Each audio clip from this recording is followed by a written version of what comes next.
ஆண்டவராகிய இயேசு கிறிஸ்துவின் நாமம் மகிமைப்படுவதாக. இந்த நாளிலும் நாம் கர்த்தருடைய வார்த்தையாய் தியானிக்க போகிறதான தலைப்பு தெரிக்க விடுவார். ஆண்டவராகிய இயேசுவானவர் உங்களை பார்த்து சொல்லுகிற ஒரு வார்த்தை, உனக்கு விரோதமான கண்ணிகள் தெரிக்கும், அதை நான் தெரிக்கும்படி செய்ய போகிறேன். எப்படிப்பட்ட மறைவான கண்ணிகளை உனக்கு விரோதமாய் வைத்திருந்தாலும் அதை உன் வாழ்க்கையிலிருந்து எடுத்து அதை தெரிக்க விட போகிறேன் என்று ஆண்டவராக இயேசுவானவர் உங்களை பார்த்து சொல்லுகிறார். இதற்காக நாம் எடுத்துக்கொள்ள போகிறதான வேத பகுதி சங்கீதம் 124:7. வேடனுடைய கண்ணிக்கு தப்பின குருவியைப் போல நம்முடைய ஆத்மா தப்பிற்று, கண்ணி தெரித்தது, நாம் தப்பினோம். கண்ணி தெரித்தது. அது இயேசுவின் நாமத்தினாலே உங்களுக்கு விரோதமாக வைக்கப்பட்ட கண்ணிகள் தெரிக்கும். அது எப்படிப்பட்ட கண்ணிகளாக இருந்தாலும் சரி, அது கண்ணுக்கு தெரிகிற கண்ணிகளாக இருந்தாலும் சரி, கண்ணுக்கு தெரியாத கண்ணிகளாக இருந்தாலும் சரி, அது நிச்சயமாகவே தெரிக்கும் என்று விசுவாசத்தோடு இந்த செய்தியை கேளுங்கள். கர்த்தர் உங்களை ஆசீர்வதிப்பார். இதற்காக நாம் இன்னொரு வேத பகுதியை கூட தியானிக்க போகிறோம். சங்கீதம் 91:1-3 இப்படியாய் சொல்லப்பட்டிருக்கிறது. உன்னதமானவரின் மறைவில் இருக்கிறவன் சர்வ வல்லவருடைய நிழலில் தங்குவான். நான் கர்த்தரை நோக்கி, நீர் என் அடைக்கலம், என் கோட்டை, என் தேவன், நான் நம்பி இருக்கிறவர் என்று சொல்லுவேன். அவர் உன்னை வேடனுடைய கண்ணிக்கும் பாழாக்கும் கொள்ளை நோய்க்கும் தப்புவிப்பார். பாருங்க, இந்த இடத்துலையும் ஆண்டவர் ஒரு வார்த்தையை பயன்படுத்துகிறார், வேடனுடைய கண்ணிக்கும். அப்போ உன்னதமான இயேசுவானவருடைய மறைவில் இருக்கிறவன், அவரை நோக்கி சரியாக ஜபிக்கிறவன், அவரை முழுமையாக நம்புகிறவனுடைய வாழ்க்கையில் 2 காரியம் நடக்கும். கண்ணிகளிலிருந்து தப்புவீர்கள். அந்த உங்களுக்கு விரோதமாய் கண்ணிகள் வந்தாலும் அது தெரிக்கும். இது விசுவாசத்தோடு சொல்லுங்கள், இது விசுவாசத்தோடு சொல்லுங்கள். கண்ணிலேருந்து நான் தப்பி வைக்கப்படுவேன். எனக்கு விரோதமாக கண்ணிகள் வைத்தாலும் அது இயேசுவின் நாமத்தினாலே அது தெரிக்கும். இந்த கண்ணினா என்ன அப்படின்னா, பறவைகளை பிடிக்கிறதுக்கும் மிருகங்களை பிடிக்கிறதுக்கும் அதற்கு தெரியாதபடி பூமியில் புதைத்து வைப்பார்கள், மறைத்து வைப்பார்கள். அதில் ஒரு மிருகம் கால் வைக்கும்போது மாட்டிக்கும். ஒரு பறவையானது இரையை தேடி வரும்போது என்ன ஆகும்? அது அகப்பட்டு கொள்ளும், ஒரு சிறையிருப்புக்குள்ளே போயிடும். அப்போடைய முடிவு என்ன? மரணம் தான். ஏன்னா வேட்டைக்காரன் கண்ணி வைக்கிறான் என்றால் அந்த கண்ணியுடைய முடிவு மரணம். பிசாசுடைய வேலையை இப்படிப்பட்ட கண்ணிகளை வைத்து அதில் சிக்க வைத்து மனிதனுடைய வாழ்க்கையை சிறையிருப்பாய் மாற்றிவிட வேண்டும், அவனுடைய ஜீவனை எடுத்துவிட வேண்டும் என்பதே. ஆனால் ஆண்டவருடைய திட்டம் அந்த கண்ணியை தெரிக்க வைப்பது. இதை விசுவாசிங்கள். சிலர் பாருங்கள், கண்ணி இருக்குன்னு தெரிஞ்சோம் காலை வச்சு அகப்பட்டு கொண்டு இயேசுவேன்னு சொல்கிறாங்க. ஆனால் ஆண்டவர் சொல்கிறார், உன்னதமான என்னுடைய மறைவில் நீ இருக்கும் பொழுது உனக்கு விரோதமாக எப்படிப்பட்ட கண்ணிகள் வந்தாலும் சரி அது தெரிக்கும். இந்த இடத்துல பாருங்கள், ஆண்டவராக இது எதை காண்பிக்கிறது என்றால், நாம் ஆண்டவராக இயேசுவுக்குள், அவருடைய வார்த்தைக்குள், அவருடைய திருச்சபைக்குள் இருக்கும் பொழுது எப்படிப்பட்ட கண்ணிகள் வந்தாலும் அதிலிருந்து தப்பித்து கொள்ளலாம். இங்கே 2 காரியம் சொல்லியிருக்கு பாருங்க. ஒன்று வேடன், இன்னொன்று கண்ணி. இந்த வேடன் சத்ரு, அதாவது பிசாசை காண்பிக்கிறது. இந்த கண்ணி எதை காண்பிக்கிறது என்றால், சிக்கிக்கொள்கிற ஒரு வாழ்க்கையை காண்பிக்கிறது. இந்த உலகத்தில் எடுத்து பார்த்தோன்னு வச்சுக்கோங்களேன், மிகப்பெரிய ஆயுதம் பார்த்தா கண்ணி வெடி சொல்கிறாங்க. பூமியில் மறைச்சு வைக்கிற கண்ணி வெடி, அது ஒரு பெரிய பீரிங்கி என்ன பண்ணிடும்? உடைத்து செதறிவிடும். அதுபோல தான் மனிதருக்கு விரோதமாய் வைக்கிற கண்ணிகள் இன்னைக்கு. அப்போ ஆண்டவராக இயேசுவை விட்டு விலகி வாழும் பொழுது பிசாசானவன் கவனிப்பான். நம்ம எதில் சிக்க வைக்கலாம், எந்த கண்ணியின் வல்லமையில் மாட்டி விடலாம், எந்த கண்ணியின் வலையில் மாட்டி விடலாம் அப்படின்னு சொல்லி யோசிப்பான். சில கண்ணிகள் வெளியரங்கமாக இருக்கும், சில கண்ணிகள் மறைமுகமாக இருக்கும். நம்ம கண்ணியில் அகப்பட்டிருக்கிறோமா அல்லது சர்வ வல்லவருடைய நிழலில் தங்கி கொண்டு இருக்கிறோமா? நம்முடைய வாழ்க்கை எப்படி இருக்கிறது? நான் என்னுடைய சூழ்நிலைக்காக இயேசுவின் நிழலில் தங்குவேன், அதுக்கப்புறம் உலகத்துக்குள்ளே போவேன் அப்படின்னு சொன்னால், அப்போ உலகத்தில் அநேக கண்ணிகள் நமக்கு இருக்குது. சரி, உங்களுக்கு இன்னும் இது விளக்கமாக சொல்லுகிறேன். முதலாவதாக நாம் ஒரு காரியத்தை வாசிப்போம். சங்கீதம் 64:5 இதில் சொல்லப்பட்டிருக்கு, அவர்கள் பொல்லாத காரியத்தில் தங்களை உறுதிப்படுத்தி கொண்டு மறைவான கண்ணிகளை வைக்க ஆலோசனை பண்ணி அவைகளை காண்பவன் யார் என்றார்கள். மறைவான கண்ணி, பிசாசுடைய தந்திரம் பாருங்கள். மறைவான கண்ணியை வைக்கிறான். இன்று மனிதர்களுக்கு நேரடியாக சண்டையே போடுறதில்லை, மறைமுகமாக கண்ணி வைக்கிறது. இந்த கண்ணியாகிய சூழ்ச்சி செய்கிறது, இந்த கண்ணியாகிய நெருக்கடியை உண்டு பண்ணுறது, இந்த கண்ணியாகிய செய்வின அமானுஷ்யம் இதையெல்லாம் மறைத்து வைத்து இந்த மனிதன் அழிந்து போவான் அப்படின்னு நினைக்கிறது. இதுதான் கண்ணி. இந்த கண்ணியின் நோக்கம் அழிப்பது. ஆண்டவராக இயேசுவின் நோக்கம் உங்களுக்கு விரோதமாய் வருகிற கண்ணிகளை திருக்கி விடுவது.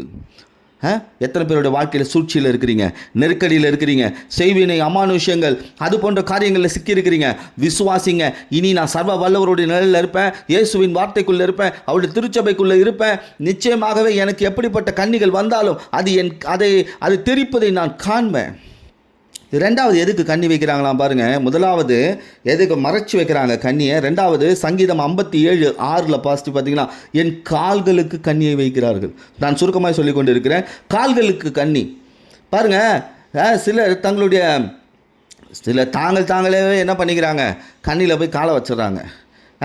கண்ணியில் மாட்டிக்குது, எல்லையை தாண்ட முடியாது, மறைவான கண்ணியில் கால் மாட்டிக்குது.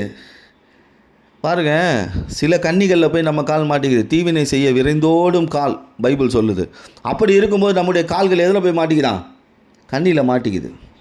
இப்போ யோசிச்சு பாருங்கள், உங்கள் வாழ்க்கை முடக்கப்பட்டு இருக்கிறதா? உங்கள் கால்களில் கண்ணி இருக்கிறதா? ஆண்டவராகிய இயேசுவின் நாமத்தில் சொல்லுங்கள், அந்த கண்ணி தெரித்து போகும். சங்கீதம் 38:12 வாசிச்சு பாருங்கள். பிராணனை வாங்க வகை தேடி கண்ணி வைக்கிறார்கள், நாள் முழுவதும் வஞ்சனைகளை யோசிக்கிறார்கள். பாருங்கள், வஞ்சனையை இருதயத்துக்குள்ளே யோசிச்சு எப்படி அழிக்கலாம்னு சொல்லி பிராணனையே உயிரையே வாங்க கண்ணி வைக்கிறாங்களாம். இதை நாள் முழுவதும் யோசிக்கிறாங்களாம். இந்த கண்ணி யார் வைக்கிறதுனா பிசாசு வைக்கிறான் என்று 2 தீமோத்தேயு 2:26 சொல்லப்பட்டிருக்கிறது. நம்முடைய வாழ்க்கையில் எப்படிப்பட்ட கண்ணியில் சிக்கி கொண்டு இருக்கிறோம்? பிசாசு கண்ணியை வச்சு தான் தெரியாமல் போய் மாட்டிட்டான். ஆனால் மறுபடியும் இந்த பிசாசுடைய கண்ணியில் போய் நான் மாட்டிகிட்டு இருக்கும்போது அந்த பிசாசை குறித்து நமக்கு என்ன இல்லைன்னு அர்த்தம்? ஒரு விழிப்புணர்வு இல்லை. நாம் பிசாசின் கிரியையில் போயிட்டுருக்கோம், பிசாசின் வாழ்க்கையில் போயிட்டுருக்கோம், அவனுடைய பாதையில் போயிட்டுருக்கோம். சிலருடைய சரீரத்தில் கண்ணி, சிலருடைய வாழ்க்கையில் கண்ணி வைக்கப்பட்டிருக்கு, சிலருடைய வேலையில் கண்ணி வைக்கப்பட்டிருக்கு, சிலருடைய பிள்ளைகளில் கண்ணி வைக்கப்பட்டிருக்கு, சிலருடைய வியாபாரத்தில் கண்ணி வைக்கப்பட்டிருக்கிறது. இதற்கெல்லாம் காரணம் என்ன? வஞ்சனையான யோசனை. உங்களை குறித்து வஞ்சனையாக யோசிக்கிறவர்கள் உங்கள் வாழ்க்கையை எப்படி சிக்க வைக்கலாம் பார்ப்பாங்க, கண்ணி வச்சிருப்பாங்க. இது யார் கொண்டு வருது? நான் சொன்ன 2 தீமோத்தேயு 2:26 பிசாசு வைக்கிறான். அப்போ முதலாவது பாருங்கள், எதை பார்த்தோம்?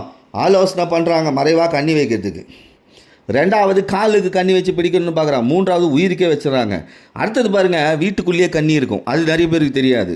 1 சாமுவேல் 18:21 சவுல் பாருங்கள், நான் சுருக்கமாக சொல்கிறேன், தன் மகள் மீகால தாவீதுக்கு கண்ணியாக வைக்கிறான். நீ குடும்பத்துக்குள்ளேயே சிலர் மகனை கண்ணியாக வைக்கிறது, சிலர் மகளை கண்ணியாக வைக்கிறது. குடும்பத்தில் கணவன் மனைவிக்குள்ளே மனைவியை அழிக்க கணவன் மூலமாக ஒரு ஏவுதல். கணவனுக்கு ஏற்கனவே புல்லுக்குள்ளே ஏற்கனவே பயங்கர ஏவுதல் இருக்கும், அதை பழி தீர்த்துக்க இப்படி ஒரு காரியம். மனைவிக்கு ஏற்கனவே ஒரு எண்ணம் இருக்கும், அதை பழி தீர்த்துக்க இப்படி ஒரு காரியம். கண்ணி அந்த வசனத்தை வாசி பாருங்கள். 1 சாமுவேல் 18:21 யார்? இந்த சவுல் பாருங்கள், தன் மகளையே தாவீதுக்கு கண்ணியாக வைக்கிறான். இதை தான் வேதம் சொல்லுது, உன் வீட்டாரே உனக்கு சத்ரு. நீ சத்ருவை சரியாய் அடையாளம் கண்டு கொண்டால் உனக்கு விரோதமாய் வைக்கப்பட்டிருக்கிற கண்ணிகள் எங்கே இருக்கிறது என்று உனக்கு தெரியும். அதை ஆண்டவர் எப்படி தெரிக்க விடுவார் என்பதை நீ காண்பாய். சிலர் சிரித்தே கண்ணி வைப்பாங்க பாருங்கள் குடும்பத்தில். சிலர் சிரிச்சுக்கிட்டே என்ன பண்ணிடுவாங்க? கண்ணி வச்சுருவாங்க. சிலர் பேசியே கண்ணி வைப்பாங்க, சிலர் பேசாமையே கண்ணி வச்சுருவாங்க. சிலர் பேசாமல் சைலண்ட்டாக இருந்தே இவங்க மாட்டிக்கிட்டோம் அப்படின்னு விட்டுருவாங்க. அப்போ எப்படிப்பட்ட கண்ணிகள் இன்றைக்கு உங்கள் வாழ்க்கையில் காணப்படுகிறது? அல்லது நீங்களே உங்களுக்கு விரோதமான கண்ணிகளை உண்டு பண்ணி கொண்டிருக்கிறீர்களா? அல்லது நீங்கள் கண்ணிகள் இருக்குது என்று தெரிந்து அந்த வழியில் நடந்து கொண்டிருக்கிறீர்களா? ஆனால் ஆண்டவர் சொல்லுகிறார், நீ என்னை விசுவாசிக்கும் பொழுது உனக்கு விரோதமான கண்ணிகள் தெரிக்கும் என்று. இப்போ இந்த பிசாசு வைக்கும் கண்ணிலேருந்து தப்பிக்க என்ன வழி, அதை சொல்ல போகிறேன், சுருக்கமாக சொல்ல போகிறேன். இதுலேருந்து தப்பிக்கணுங்க. பிசாசு எனக்கு கண்ணி வச்சுட்டாங்க, எனக்கு நல்லா தெரியுது, என் காலுக்கு கண்ணி வச்சுட்டான், என் ஜீவனுக்கு கண்ணி வச்சுட்டான், என் குடும்பத்திற்கு கண்ணி வச்சுட்டான், ஆலோசனை பண்ணுறான், எந்நேரமும் அந்த பிரியாசத்தோடு சுற்றி வரான், வஞ்சனை புத்தி இருக்குது. இதுலேருந்து ஜெயிக்க நான் என்ன செய்யணும்? 2 சாமுவேலின் புத்தகம் 22:6 தாவீது சொன்ன ஒரு வார்த்தை பாருங்கள், பாதாள கட்டுகள் என்னை சூழ்ந்து கொண்டது, மரண கண்ணிகள் என் மேல் விழுந்தது. எத்தனை பேர் மரண கண்ணியில் இருக்கிறீங்க? மரண கண்ணியில் இருக்கிறவர்களுக்கு ஒரு வார்த்தை புறப்பட்டு வருது பாருங்கள். இன்றைக்கு சொல்லுகிறேன், இந்த கண்ணிகளிலிருந்து தப்பித்துக்கொள்ள முதலாவது நீதிமொழிகள் 13:14 நீதிமொழிகள் 13:14 ஞானவான்களின் போதனை ஜீவ ஊற்று, அதனால் மரண கண்ணிகளுக்கு தப்பலாம். வேதம் சொல்லுது, மரண கண்ணிகளுக்கு தப்பித்து கொள்ள சரியாக கர்த்தருடைய வார்த்தையை ஊழியக்காரர்களுடைய வாயிலிருந்து கர்த்தர் கொடுக்குற வார்த்தையை சரியாக கேட்கணும். அதுதான் ஞானவான்களின் போதனை என்று சொல்லப்பட்டிருக்கிறது. அப்போ போதனையை நான் கேட்க மாட்டேன், என் சூழ்நிலைக்காக கர்த்தருடைய வார்த்தையை கேட்பேன், என் சூழ்நிலைக்காக ஊழியர்களிடத்தில் போய் ஜெபிப்பேன்னு சொன்னால் அங்கே மரண கண்ணிகள் சூழ்ந்திருக்கிறது. அந்த மரண கண்ணிகளிலிருந்து வெளியே வரவே முடியாது. முதலாவது காரியம், மரண கண்ணிகளிலிருந்து தப்ப வேண்டும் என்றால் ஞானவான்களின் போதனைகளை கேட்க வேண்டும். அது ஜீவ ஊற்றாய் இருக்கும். அப்போ மரண கண்ணிக்கு தப்பலாம். அப்போ ஆண்டவராகிய இயேசுவின் வார்த்தை உங்களை தேடி வருகிறது. அதன் மதிப்பு உங்களுக்கு தெரியணும். அந்த மதிப்பு தெரியாதபடிக்கு அதை அசட்டை செய்யும் பொழுது மரண கண்ணிகள் சுற்றி கொண்டே இருக்கும். மரண கண்ணிகள் வாழ்க்கையில் ஆளுகை செய்யும். அது காலை பிடிச்சிக்கும். அது நேராக எங்கே கொண்டு போகும்? அழிவை நோக்கி கொண்டு போகும். அப்போ கடவுளுடைய வார்த்தையின் மதிப்பை தெரிந்து அதை பிடித்து கொள்ளும்போது என் வாழ்க்கையில் இருக்கிற மரண கண்ணியை நான் ஜெயிச்சிருவேன். அந்த மரண கண்ணியை ஜெயிச்சிடும். அப்போ முதலாவது போதனைக்கு இடம் கொடுக்கணும், கர்த்தருடைய வார்த்தைக்கு இடம் கொடுக்கணும். ரெண்டாவது, நீதிமொழிகள் 14:27 நீதிமொழிகள் 14:27 கர்த்தருக்கு பயப்படுதல் ஜீவ ஊற்று, அதனால் மரண கண்ணிக்கு தப்பலாம். ரெண்டாவது பாருங்க, ஆண்டவராகிய இயேசுவானவருக்கு உண்மையாக பயப்படும் பொழுது மரண கண்ணிலிருந்து தப்பிச்சிடலாம். உண்மையாக பயப்படணும், சூழ்நிலைக்கு ஏற்ற பயம் வரக்கூடாது. கர்த்தருக்கு பயப்படுதல் என்றால் அவரை சரியாய் ஆராதிப்பது, அவரை நோக்கி சரியாய் ஜெபிப்பது, துதிப்பது, அவருக்கான சரியான காணிக்கைகளை கொடுப்பது, கனம் பண்ணுவது. இதுதான் கர்த்தருக்கு பயப்படக்கூடிய பயம். அப்போ முதலாவது போதகத்தை கேட்கும் பொழுது மரண கண்ணிலிருந்து ஜெயித்து விடலாம். ரெண்டாவது, ஆண்டவராக இயேசுவுக்கு பயப்படும் பொழுது மரண கண்ணிலிருந்து ஜெயிச்சிடலாம். மூன்றாவது காரியம், சங்கீதம் 69:22 அவர்களுடைய பந்தி அவர்களுக்கு கண்ணி. சிலர் சாப்பாடு போட்டே கண்ணி வச்சிருவான். சொல்கிறாங்க பாருங்கள், சாப்பாட்டில் ஏதோ கலந்து வச்சுட்டாங்க, அதுதான் இன்றைக்கி இவ்வளோ பிரச்சனையாக இருக்குது. நான் சொல்கிறேன், ஆண்டவர் உங்கள் பட்சத்தில் இருக்கும் பட்சத்தில் உங்களுக்கு என்னத்தை கலந்து கொடுத்தாலும் சரி, அது எப்படியாய் உங்களுக்கு கேடு உண்டாக்கணும்னு நினைச்சாலும் சரி, அது அங்கேயே சதறி போகும். விசுவாசிக்கும் பொழுது நீங்கள் மாயமான விசுவாசத்தோடு இது இப்படி எனக்கு நடக்கணும்னு கேட்டிங்கன்னா அது நடக்காது. ஆண்டவருக்கு தெரியும் யார் உண்மையான விசுவாசி, யார் கர்த்தருடைய வார்த்தைக்கு கீழ்ப்படுகிறார்கள், யார் உண்மையாக இயேசுவுக்கு பயப்படுகிறார்கள் என்று. இப்படி இருக்கும்பொழுது உங்கள் கண்ணிகளை தெறிக்கும்படி ஆண்டவர் செய்வார். உலக மனிதர்கள் பந்தி வைப்பான், ஆனால் தங்கள் எண்ணம் போல் நாம் இருக்கணும்னு நினைப்பான். அவன் ஒரு பந்தியை வச்சுருவான், ஒரு சாப்பாடே போட்டுருவான்னு வச்சுக்கோங்களேன், இன்னும் இருப்பான். அது சில பந்தி எப்படி திரும்ப இருக்கும்? சுயநலமாக இருக்கும். ஆனால் ஆண்டவர் சொல்கிறார் பாருங்கள், திருப்பந்தி என்னுடைய பந்தி, நான் உனக்கு என் சரீரத்தையும் என்னுடைய ரத்தத்தையும் உனக்கு பந்தியாக வச்சுருக்கிறேன். அந்த பந்தியில் ஒரு மேன்மை இருக்குது, அந்த பந்தியில் உனக்கு ஒரு ஆசீர்வாதம் இருக்குது. அந்த பந்தியை நாம் விட்டுட்டோம்னா நமக்கு கண்ணி காத்திருக்கு. ரோமர் 11:9 ஒரு வசனம் சொல்ல, அன்றியும் அவர்களுடைய பந்தி அவர்களுக்கு சுருக்கும் கண்ணியும் இடறதுக்கான கல்லும். பாருங்கள், உலகபூர்வமான மனிதன் ஒரு ஒரு பெரிய விருந்தை உண்டு பண்ணிட்டு அதில் உங்களுக்கு என்ன ஆதாயம், அவனுக்கு உண்ணுங்களால் என்ன ஆதாயம் அப்படின்றத பார்க்குறான். ஆனால் ஆண்டவர் சொல்கிறார், என்னுடைய பந்தி, என் சரீரமாகிய அப்பத்தையும் என் சரீரத்திலேருந்து வந்த இந்த திராட்சை ரசத்தையும் நீங்கள் எடுக்கும்போது உன் வாழ்க்கையில் நித்திய மகிமை உண்டாகும். பிசாசை ஜெயிப்ப, ஆசீர்வாதமாக மாறுவ, உன் வியாதி நீங்கும், உன் தரித்திரம் மாறும், உன் சத்துருக்கள் உன்னை ஜெயிக்க முடியாது. பந்தி பாருங்கள், பந்தி எச்சரிக்கையாக இருக்கணும். பொல்லாங்கானவர்களுடைய பந்தியில் எச்சரிக்கையாக இருக்கணும். முதல் காரியம் சொன்னேன், போதகத்தை கேட்கணும், அப்போ கண்ணி தெரிக்கும். ஆண்டவராக இயேசுவுக்கு பயப்படக்கூடிய பயம், கண்ணிலேருந்து தப்பிச்சிடலாம். மூன்றாவது, மாயமான பந்தியை குறித்து எச்சரிக்கையாக இருக்கும். நான்காவது, நீதிமொழிகள் 20:25 பொருத்தனை செய்த பின்பு யோசிப்பது மனுஷனுக்கு கண்ணியாக இருக்கும். பொருத்தனை செய்கிறது, இப்படி இருப்பேன் அப்படி இருப்பேன் வாயில் அறிக்கை இட்டுறது. ஆனால் அந்த அறிக்கை விட்ட பிறகு யோசிப்பது, செய்யலாமா வேண்டாமா, கொடுக்கலாமா வேண்டாமா, ஆண்டவருக்கு டெஸ்ட் வைக்கிற கதை. பொருத்தனை செஞ்சுக்கிறது, எனக்கு இந்த காரியம் நிறைவேறும் பட்சத்தில் ஆண்டவரே உமக்கு நான் இதை தருகிறேன் அதை தருகிறேன், என்னை நானே ஜீவ பலியாக ஒப்பு கொடுக்குறேன். ஆனால் அந்த காரியம் முடிந்த பிறகு பொருத்தனையை மறந்து அந்த பொருத்தனை செய்யலாமா வேண்டாமா என்று யோசிப்பது. அதாவது பொருத்தனையை செய்து கொண்டு அதன் பிறகு அதை செலுத்தலாமான்னு யோசிப்பதே கண்ணியை வர வச்சிடும். அப்பயே நாமளே கண்ணியை வர வச்சுக்கிறது. நான் தான் சொன்னேன் பாருங்கள், சிலருக்கு பிரச்சனைகள்லாம் அதாவது இவர்களை தேடி வந்தால் பரவாயில்ல, இவர்களாக தேடி போய் மாட்டிக்கிறது. பாருங்கள், வியாதி வந்த உடனே பொருத்தனை, நெருக்கடி வந்த உடனே பொருத்தனை, எக்ஸாம் நடக்கும்போது ஒரு பொருத்தனை, நஷ்டம் வரும்போது ஒரு பொருத்தனை, தேவாலயத்துக்கு சரியாக செல்வோன்ற பொருத்தனை. ஆனால் இந்த பொருத்தனையை சரியாக செலுத்தி கொண்டு இருக்கிறோமா? எத்தனை பொருத்தனைகளை சரியாக செலுத்தி கொண்டு இருக்கிறோம்? கொஞ்சம் யோசிச்சு பாருங்கள். அப்போ நான் பொருத்தனை செய்து கொண்டு அந்த பொருத்தனை செய்ய யோசித்தால் அதுதான் என் வாழ்க்கையில் கன்னியாக மாறிடுது. இதை எப்படி ஆண்டவர் தெரிவிக்க விடுவார்? தனக்குத்தானே கன்னிகளை வர வைத்துக் கொள்வது. 1 தீமோத்தேயு 6:9 ஐஸ்வர்யவான்களாக விரும்புகிறவர்கள் சோதனையிலும் கண்ணியிலும். பாருங்க, இங்கே ஒரு கண்ணி இருக்கு. அதாவது ஐஸ்வர்யத்தின் மேல் ஆசை வைக்காதேன்னு ஆண்டவர் சொல்லலை. நான் கொடுக்கிற வேதனை இல்லாத ஐஸ்வர்யத்தின் மேல் ஆசை, அதாவது ஐஸ்வர்யத்தை கொடுக்கிற இயேசுவாகி என் மேல் ஆசை வை, அப்பொழுது உனக்கு வேதனையை கூட்டாத ஐஸ்வர்யத்தை நான் தருவேன். ஆனால் ஐஸ்வர்யம் மட்டும்தான் உலகம் என்று நீ உன்னுடைய இருதயத்தில் சிந்திப்பாயானால் அதுவே உனக்கு கண்ணி, அதுவே உனக்கு கண்ணி. இந்த ஐஸ்வர்யத்தை தேடி தேவாலயத்தை விட்டு விலகுவது, ஐஸ்வர்யத்தை தேடி கர்த்தருடைய வார்த்தையை விட்டு விலகுவது, அப்போ இந்த ஐஸ்வர்யமானது என்ன ஆகும்? எனக்கு வேதனை உள்ளதாக மாறிடும். கர்த்தர் ஐஸ்வர்யத்தை தருகிறார், அதனோடு அவர் வேதனையை கூட்டார் என்று வேதம் சொல்லுகிறது. எத்தனை பேர் இப்படிப்பட்ட கண்ணில் சிக்கியிருக்கிறோம்? சிலர் கிறிஸ்துவுக்குள்ளே வந்த பிறகு தங்களுடைய பண ஆசைகளினால் என்ன பண்ணாங்க? கடவுளுடைய வார்த்தையை விட்டு, தேவாலயத்தை விட்டு, அவருடைய பிரசன்னத்தை விட்டு, அவருடைய மகிமை விட்டு ரொம்ப தூரம் போயிடுறாங்க. ஆனால் இயேசுவானவர் ஐஸ்வர்யத்தை நிச்சயமாய் தருகிறார்.